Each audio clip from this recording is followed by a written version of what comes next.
നീ അറിഞ്ഞോ വത്സലം കെട്ടിയവരായിട്ട് ഇന്നലെ ഭയങ്കര അടിയായിരുന്നു. രണ്ടും കൂടെ അടിച്ചു പിരിഞ്ഞോ? ഇല്ലടി, അവളുടെ മോള് വന്നിട്ടെ എന്തരാ നിനക്കെന്തിനാന്നറിയാവോ? എന്റെ ചെറുമക്കളെ എപ്പോഴും അവരുടെ കൂട്ടുകാരോട് പറയുന്നത് ഞാൻ കേട്ടിട്ടുണ്ടടി. നിനക്കെന്തരാന്നറിയാവോ? അടി ആ സാധനം തന്നെ. ആ സാധനം ആക്കി വിട്ട് എടുത്തിട്ട് കൊടുക്ക. അറിയാവോ?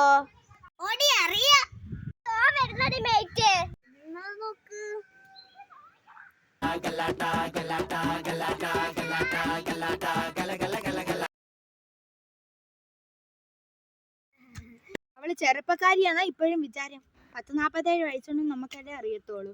അവളുള്ള ഈ മേക്കപ്പും വരും. ഏത് ബ്രാൻഡിന്റെ ആണോ എന്തോ അവള് വരുത്തേക്കുന്നത്? അവള് വല്ല തൊഴിലുറപ്പിനാണോ വരുന്നത്? ഫാഷൻ ഷോയ്ക്കാണോ? അറിയത്തില്ല. എല്ലാം വന്നെങ്കിൽ ഇരിക്കോ, ഒന്നിനും ജോലി ചെയ്യണ്ടേ? എന്തടി എന്നെ കുറിച്ച് കുറുകുറുക്കുന്നേ? നിനക്കിപ്പ എന്തര്? എന്റെ എന്റെ അവകാശം. ആഹാ, ഞാൻ എന്തിനും പറയും.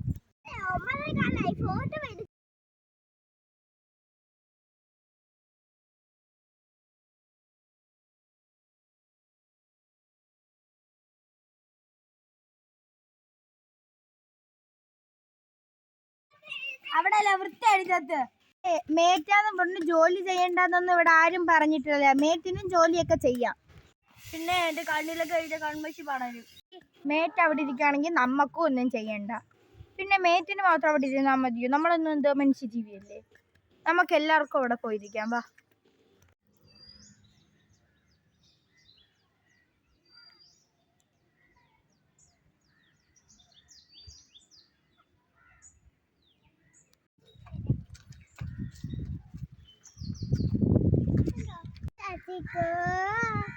അവര് ഉറക്കാൻ വന്നേക്കുന്നു.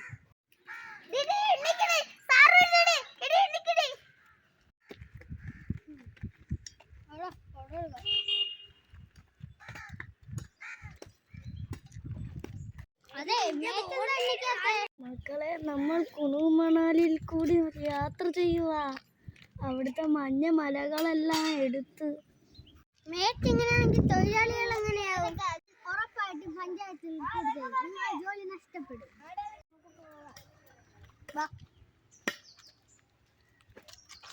ഞങ്ങൾ നമുക്ക് പോയി ഇനി ഫോട്ടോ എടുത്തത് നിർത്താം. ആ മേറ്റിനൊന്നും ഇനി ഇപ്പിക്കും.